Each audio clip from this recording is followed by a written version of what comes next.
Hello friends. Start करते हैं अपने PIB prelims oriented MCQ series में। एमसीक्यू क्वेश्चंस को डिस्कशन करने के लिए अपने एक important topic salient features of digital personal data protection bill, जो रिसेंटली पीआईबी न्यूज़ में था, that is of 9th of अगस्त को पीआईबी ने इस बिल से रिलेटेड साइलेंट फीचर्स को अपनी वेबसाइट पर मेंशन किया था।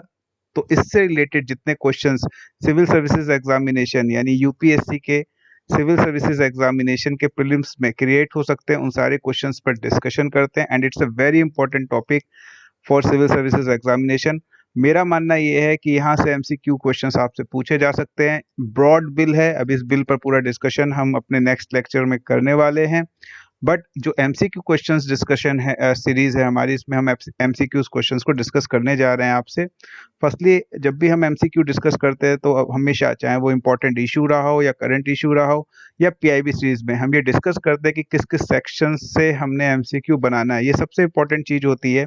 प्रोजेक्ट चीता वाले टॉपिक में भी, करंट अफेयर्स के यूसीसी वाले टॉपिक में भी हमने डिस्कस पहले किया था कि वो कौन कौन से सेक्शंस हैं जिनसे एमसीक्यू क्रिएट हो सकता है। Because it is objective of us कि जो स्टूडेंट्स हैं उनकी साइकोलॉजी भी डेवलप हो कि अगर वो कोई टॉपिक पढ़ रहे हैं सो उनको ये पता लग पाए कि इस टॉपिक में ये वो सेक्शन है जहां से हमारे लिए प्रीलिम्स एग्जामिनेशंस में या मेंस एग्जामिनेशंस में क्वेश्चन जनरेट हो सकते हैं। तो लेट्स स्टार्ट द डिस्कशन। जो डेटा प्रोटेक्शन बिल आ रहा है उसमें जो क्वेश्चंस मेनली जनरेट हो सकते हैं वो है targets to achieve through the bill, second है principles adopted by the bill, third है rights provided by the bill. इन राइट्स में चिल्ड्रन राइट्स को भी रखा गया है, आप याद रखिएगा, चिल्ड्रंस के राइट्स को भी रखा गया है। फोर्थ है आपका ऑब्लिगेशंस ऑफ द डेटा फिड्यूसियरी, यहाँ पर फिड्यूसियरी की डेफिनेशन भी आपको समझनी पड़ेगी। Safeguards of the personal data of children, exemptions provided in the bill and की फंक्शंस ऑफ द बोर्ड। जो बोर्ड क्रिएट किया जा रहा है उसके क्या की फंक्शंस रहेंगे। हमने बहुत ज़्यादा इस पर डिस्कशन नहीं करना, इसके बेसिक डिस्कशन पर हम नहीं गए हैं जहाँ पर हम आईटी एक्ट की बात करें। सो वो आज हमारा पर्पस नहीं था। जब हम जनरल क्वेश्चंस सीरीज में, प्रीलिम्स की जनरल क्वेश्चन सीरीज में इसको डिस्कशन करेंगे तो आईटी एक्ट को इससे रिलेट भी करेंगे। बट आज का जो टॉपिक है वो केवल फोकस कर रहा है पीआईबी में मेंशन इस बिल के साइलेंट फीचर्स पर। The first question I have created to all of you, it's a very important question, that is consider the following targets. So targets से related ये question है। फर्स्ट है enhance the ease of living, second है ease of doing business, third है enables India's digital economy, and fourth है is to collect the data of welfare scheme. How many of the above mentioned? This is the language of the civil services examination जो recently हमने देखा है 2022 और 2023 के paper में civil services ने अपनी लैंग्वेज को क्रिटिकल रीजनिंग के बेसिस पर पूछना शुरू किया है कि how many of the above mentioned goals, how many above mentions pairs, how many, so जो हाउ मेनी है 1 2 3 4, सो वहाँ पर जो डाउट्स आते हैं उनको सॉल्व करने के लिए हम जो ट्रिक्स हैं उनको भी लगाएंगे, अपने कॉन्सेप्चुअल, अपने डेटा और फैक्ट्स को क्लियर रखते हुए इसको सॉल्व करेंगे। फैक्चुअल डेटा और फैक्ट्स के बेसिस पर ये क्वेश्चन है, कोई भी बेसिक कंसेप्ट इसमें नहीं है, तो इफ बट पे नहीं जाना है ना। क्वेश्चन सॉल्व करते ही आपको ये तय कर लेना है, इसलिए ये क्वेश्चंस की प्रैक्टिस आपको और करा रहे हैं ताकि इस बिल से रिलेटेड आप चीज़ों को लर्न कर सकें। So that there are four option: enhance the ease of living, second ease of doing business, enable India's digital economy and is to collect the data of welfare scheme. So how many goals or the targets above mentioned has to be achieved through the Digital Personal Data Protection Bill 2023. Remember, ease of living ये उसमें mention है, facts के basis पे है, तो जो भी हमें गवर्नमेंट डेटा दे रही है हमने उसी को मानना है। इसमें बिल्कुल भी बेसिक कंसेप्ट अपने दिमाग से नहीं लगाना होता है, जनरल कंसेप्ट हमें नहीं लगाना होता है। आप एक बात को हमेशा याद रखिएगा, जो भी सिविल सर्विसेज में क्वेश्चंस आते हैं प्रीलिम्स में वो 4 पार्ट्स में डिवाइड होते हैं: basic concepts, general concepts. Basic concepts में जब इफ बट लगा करके हम कंसेप्ट्स बनाते हैं उनको जनरल कंसेप्ट्स कहते हैं। जो क्लासेस इसकी यूट्यूब पर पढ़े हैं आप देख सकते हो। Facts and data, when we discuss about this type of questions, those are based on the facts and data. Please don't go with the basic concepts. आपने लर्निंग करना है, उसके बाद इसका आंसर देना है। If you know then okay, नहीं तो आपने लीव कर देना है। खैर, हमारा पर्पस आपकी प्रैक्टिस है, तो ईज ऑफ लिविंग है, ईज ऑफ डूइंग बिजनेस है, इनेबल्स इंडिया डिजिटल इकोनॉमी है, but ease of collect the data of welfare scheme it is not mention in this bill. So it's a wrong answer. That's why one target only no, two targets only no, three targets only yeah, it's a correct answer. So अभी इसको पढ़ते हुए हमने इसको कैसे पढ़ना है, इसको पढ़ते पढ़ते हमने इस बिल को भी कवर करना है. तो देखते हैं इस बिल के की फीचर्स क्या हैं.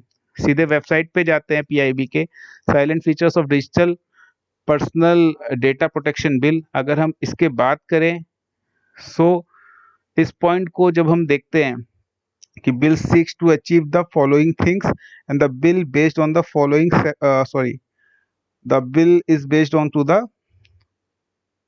seeks to achieve the following, this one achieve to the following, ये अचीव करना है, these are the goals जो अचीव करने हैं.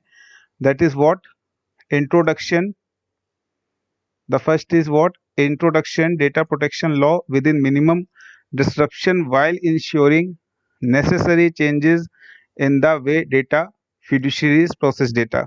सेकंड जो अचीव करना है वो है enhance the ease of living and ease of doing business. And third जो अचीव करना है वो है enables India's digital economy and innovation ecosystem. But there is no option mention है because it is based on the facts and data.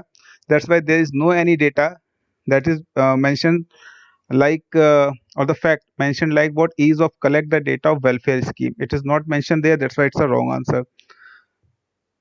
Facts को आराम से पढ़ना है. Second question what we have created, that is what is the following principle adopted by the digital personal data protection bill 2023. The principle of consented lawful and transparent use of personal data, the principle of purpose limitation, the principle of data minimization, the principle of ethical management, the principle of data accuracy, the principle of storage limitation. So एक बार website पर जाते हैं, इन principles को पढ़ते हैं. अगर हम website पर जाएं तो 7 प्रिंसिपल्स की बात की है इस डेटा ने कि this bill is based on the 7 principles. Number 1 the principle of consented lawful and transparent use of personal data. So it's a true. The principle of purpose of limitation use of personal data only, the principle of data minimization, the principle of data accuracy, the principle of storage limitation, the principle of reasonable security and safeguards, the principle of accountability. So these are the 7 principles on which this bill has based. But if we just solve our question, that is also based on the facts. The principle of consented lawful and transparent use of personal data, it has mentioned into the bill. The principle of person limitation, it is also. The principle of data minimization, it is also. The principle of ethical management, it was not in the proposed bill. That's why it's a wrong. Fourth one is a wrong one.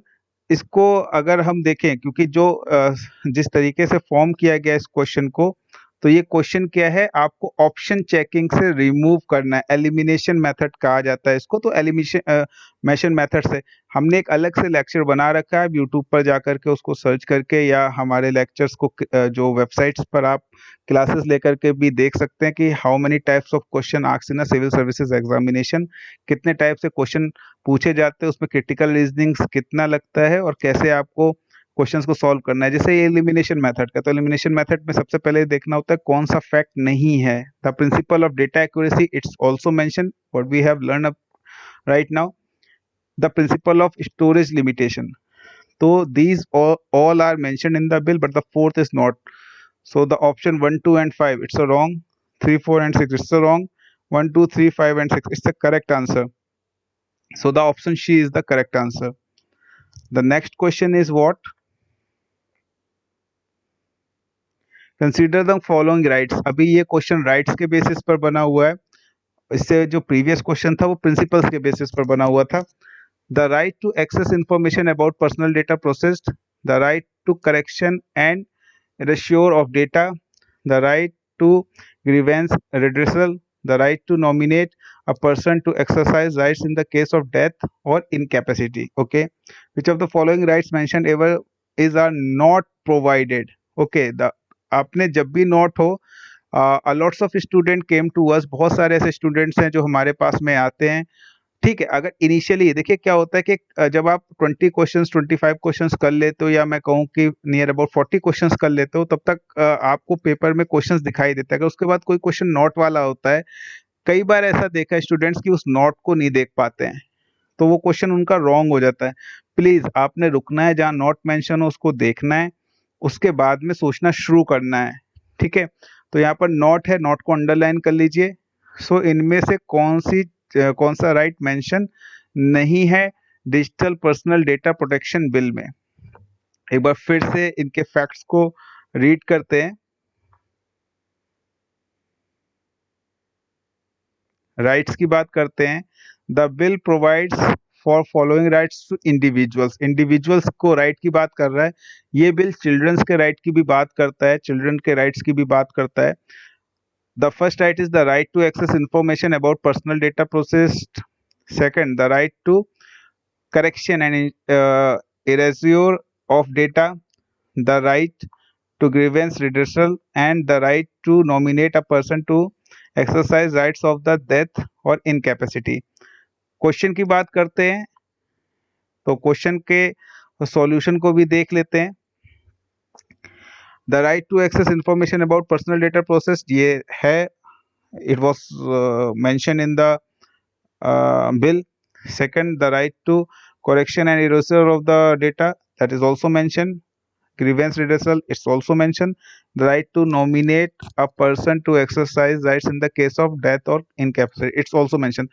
Okay, ये सारे ये जो चारों points हैं ये mention हैं, तो इसमें कोई भी रॉन्ग नहीं है, ऐसा नहीं है जो मेंशन ना हो। So okay, this is known as what, two nots question, जहां पर दो नॉट एक राइट को बता देते हैं। खैर, आपने देखना है 1 एंड 2 राइट है, 1 एंड 2 जो है ओनली ये आपका ऑप्शन नहीं, 3 ऑप्शन नहीं, 4 ऑप्शन नहीं, all rights mentioned above are provided in the bill. Yes, this is the right answer. जो लैंग्वेज थी, कौन सा नहीं है, उसकी लैंग्वेज को चेंज कर दिया है डी ऑप्शन ने। उसने कहा है नहीं नहीं नहीं, यानी इसको कॉन्ट्राडिक्ट कर रहा है। It's a type of contradict question.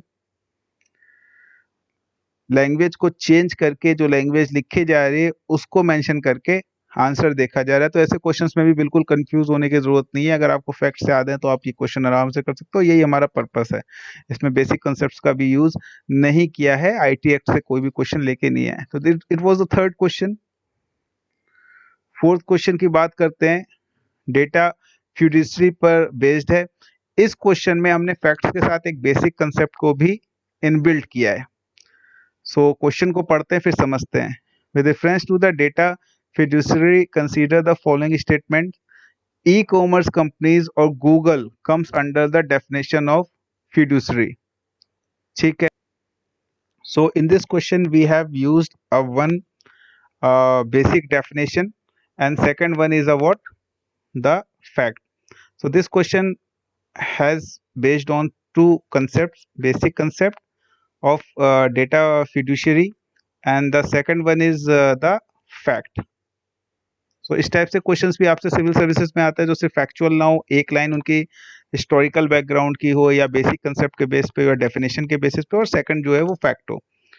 ठीक है, तो बात करते हैं, जो हमने यहाँ पर बेसिक कंसेप्ट लिया है वो एग्जाम्पल के फॉर्म में लिया है।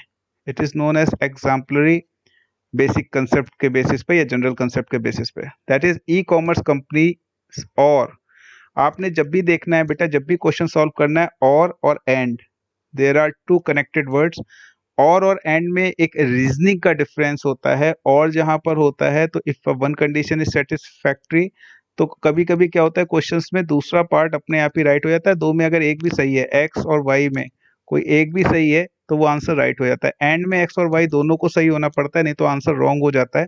इस पर हम बाद में डिस्कशन करेंगे। तो और मेंशन है, इनको जरूर अंडरलाइन कर लिया गया ताकि आपको कंफ्यूजन ना हो। या ई कॉमर्स कंपनीज और Google comes under the definition of fiduciary. Yes, बिल्कुल सही है, क्योंकि हमने पता है फ्यूडिशरी कंपनीज क्या होती है, जो हमारा डेटा, एक ऐसी ऑर्गेनाइजेशन, एक ऐसा मैनेजमेंट जो एक थर्ड पार्टी आप कह सकते हो, डेटा को मैनेज करे। It's known as data fiduciary. To erase personal data upon, so this is right, this is correct, regarding what, Google में भी आप जब सर्च करते हो अपना डेटा फेच इनहेंस करते हो या डेटा उसको करते हो, तो Google and e commerce companies both are what, data fiduciary का काम करते हैं आपके लिए। तो इट्स अ करेक्ट, ये जो है एग्जांपल जो हमने लिया है बेसिक कंसेप्ट का, वो बिल्कुल सही है। To erase personal data upon withdrawal of consent is one of the obligations on the data fiduciary in the digital personal data protection bill. तो इसको हमने सर्च करना पड़ेगा ऑब्लिगेशन में। ओके,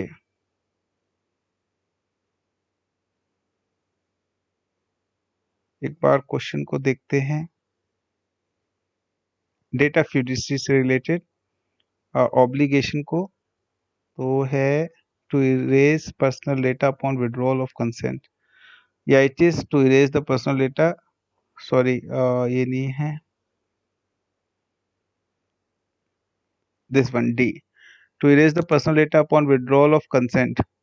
तो इट इज मेंशन्ड हियर, तो second भी हमारा क्या होता है, वो करेक्ट हो जाता है। एक बार जरा इनके फैक्ट्स को भी पढ़ लेते हैं ताकि आपके लिए इजी हो जाए।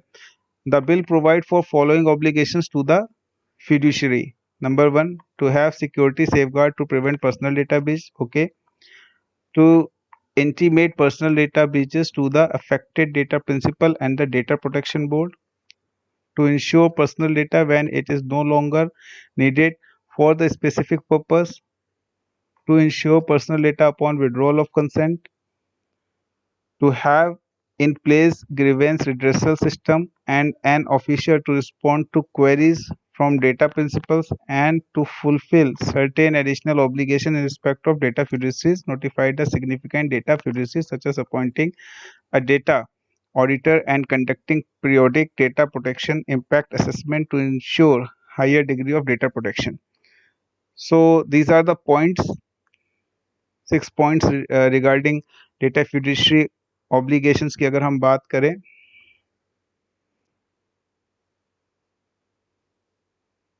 ठीक है, तो ये ऑब्लिगेशन भी है, तो 1 and 2 बोथ आर राइट।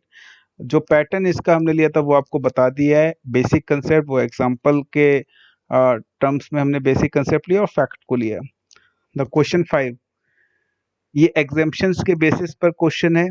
हमने पॉइंट्स बनाए थे कि हम किस किस बेसिस पे क्वेश्चंस को लेंगे। जब भी आप कुछ पढ़े पॉइंट्स जरूर बताएं, बनाएं, अपने दिमाग में क्वेश्चंस को डेवलप कर लें। जो सेलेक्टेड स्टूडेंट्स होते हैं बेटा, उनके अंदर ये साइकी डेवलप हो जाता है कि वो जब भी कोई कंटेंट को पढ़ते हैं तो क्वेश्चंस उनके माइंड में डेवलप हो जाते हैं कि इससे ये क्वेश्चंस बन रहे हैं, कल्चरल, हिस्टोरिकल, फिलोसफिकल, ये बन रहा है, एमसीक्यूज के, ये मेंस के, ये सो ये आपने भी डेवलप करना है, यही हमारा ऑब्जेक्टिव है। खैर, एग्जाम्पशंस की बात करते हैं। To enforce the legal rights and claims, to prevent, detect, investigate और prosecute offences, to process in Indian personal data of non-resident under foreign contract, okay, for startups or other notified categories of data fiduciaries. Which of the following exemption mentioned above is provided in the Digital Personal Protection Bill? So let's see, that is the last part। देखते हैं इसमें कौन कौन से facts हमारे cover हो रहे हैं। These are the major exemptions provided in the bill for notified agencies in the interest of security, sovereignty, public order, etc. यानी रिगार्डिंग जो भी हमारे पास लिबर्टीज हमें मिले हैं उनके इंटरेस्ट में, फॉर रिसर्च अचीविंग और statistical purpose, for startups or other notified category of data fiduciaries, to enforce legal rights and claims, to perform judicial and regulatory functions, to prevent, detect, investigate or prosecute offences, to process India personal data of non-residents under foreign contract, for approved merger, demerger, etc., and to locate defaulters, their financial assets, etc. So एक बार देखते हैं कि to enforce legal rights and claim, it was in the act, ये fact था,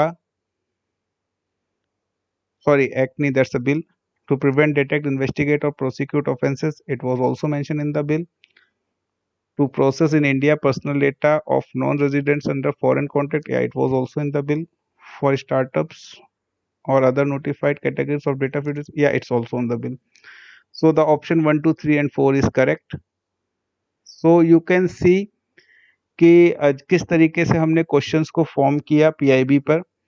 आगे जो PIB में सेकंड न्यूज़ है उसके ऊपर भी हम क्वेश्चंस को फॉर्म कर रहे हैं। ये हमारी सीरीज रेगुलर चलती रहेगी। हमारा टारगेट ये है कि अगर हम डेली 5 पीआईबी की न्यूज़ भी लाते हैं, उसके बेसिस पे 5 to 10 क्वेश्चंस क्रिएट करते हैं। सो टिल एग्जाम आपके पास नियर अबाउट 1000 प्लस क्वेश्चंस होंगे, अच्छे क्वेश्चंस होंगे, और हमारा जो पैटर्न है वो हम आपसे डिस्कस करते रहेंगे फैक्ट्स के बेसिस पे। लाइक अगर हम फर्स्ट क्वेश्चन की बात करें, मैं फिर से अपनी बात को रिपीट कर देता हूँ। ये वो इश्यूज थे जिस पे हमने क्वेश्चंस बनाए पर्टिकुलर टॉपिक पर। अगर हम फर्स्ट क्वेश्चन की बात करें तो यहाँ पर हमने how many means the bunch of questions को क्रिएट करने की कोशिश की जो पैटर्न पूछ रहा है। 1 इज रॉन्ग आंसर। सेकंड को हम बात करें तो एलिमिनेशन मेथड पर हम गए, इसमें भी एक हमने रॉन्ग रखा था। थर्ड की बात करें तो it was a negative not के फॉर्म में क्वेश्चन था। फोर्थ की बात करें तो बेसिक कंसेप्ट के साथ हम फैक्ट लाए थे। और फिफ्थ की बात करें तो it was also basis on the elimination, but कोई भी आंसर इसमें रॉन्ग नहीं था, तो एलिमिनेशन का कोई पर्पस ही नहीं था। सो क्योंकि पहले क्वेश्चन में आप एलिमिनेट कर रहे हो, लास्ट में आपके चारों ऑप्शन सही होते हैं, तो ये इसलिए बनाया गया था कि जब अभी तो हम डिस्कस कर रहे हैं, आप लास्ट तक आता है स्टूडेंट तो वो कंफ्यूज होता है कि ऐसा तो पहले तो 2 आंसर्स एक एक पॉइंट गलत था, तो इसमें भी हो सकता है कि they should be a wrong answer, जबकि इसमें ऐसा नहीं था।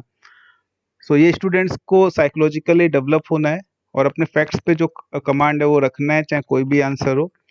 यही हमारा पर्पस ऑब्जेक्टिव है कि आपकी साइकोलॉजी वैसे डेवलप हो। सो मिलते हैं नेक्स्ट टॉपिक में। Thank you.